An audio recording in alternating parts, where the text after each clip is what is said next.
Everyone, இந்த வீடியோவில் நம்ம காலிஃப்ளவர் ஃப்ரைட் ரைஸ் எப்படி பண்ணுறதுன்னு தாங்க பார்க்க போகிறோம். பார்க்கலாமா? அதுக்கு முன்னால் வீடியோ கீழே தெரியுற சப்ஸ்கிரைப் பட்டனை கிளிக் பண்ணிக்கோங்க.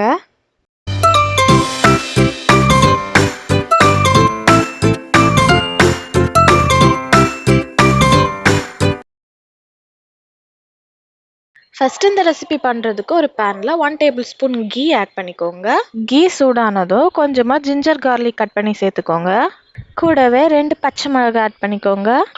ஸ்டவ்வை ஹை ஃப்ளேம்லேயே வச்சு இந்த ரெசிபி பண்ணுங்க. ஜிஞ்சர் கார்லிக் கொஞ்சமாக ஃப்ரை ஆனதும் ஒரு பெரிய சைஸ் வெங்காயத்தை சேர்த்துக்கோங்க. ஒரு 30 செகண்ட்ஸ் நல்லா மிக்ஸ் பண்ணிவிட்டு நீங்கள் கட் பண்ணி வச்சுருந்த வெஜிடபிள்ஸ் ஆட் பண்ணிக்கோங்க.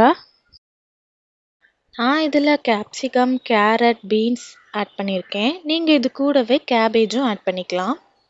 நீங்கள் ஆட் பண்ணுற எல்லா வெஜிடபிள்ஸும் நீளமாக கட் பண்ணி சேர்த்துக்கோங்க.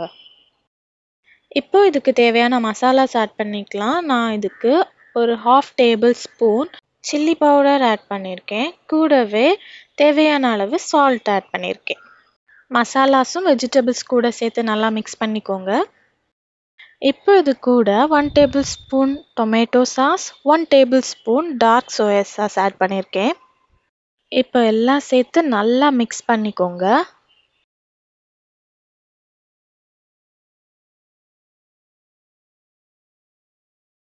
நான் ஆல்ரெடி கொஞ்சம் காலிஃப்ளவரை ஃப்ரை பண்ணி எடுத்திருக்கேன். இப்போ அதையும் இது கூட சேர்த்து நல்லா மிக்ஸ் பண்ணிக்கிறேன். 1 மினிட் நல்லா மிக்ஸ் பண்ணிக்கோங்க. இப்போ நல்லா வேக வச்சு சூடு ஆறுன ரைஸை ஆட் பண்ணிக்கிறேன்.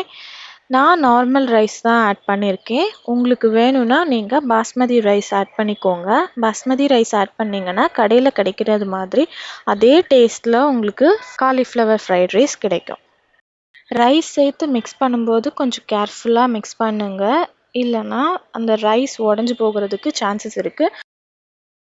இப்போ கொஞ்சமாக கொத்தமல்லி இலை ஆட் பண்ணி நல்லா மிக்ஸ் பண்ணிக்கோங்க. ஃபைனலாக 1/2 tablespoon pepper powder add பண்ணிக்கோங்க.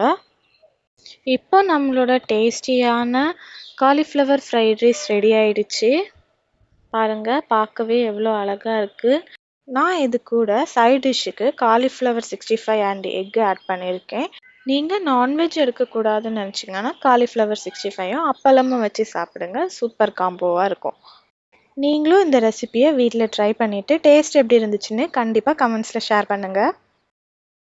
வீடியோ பிடிச்சிருந்தா லைக் பண்ணுங்கள், ஷேர் பண்ணுங்கள், சப்ஸ்கிரைப் பண்ணுங்கள். தேங்க்ஸ் ஃபார் வாட்சிங்.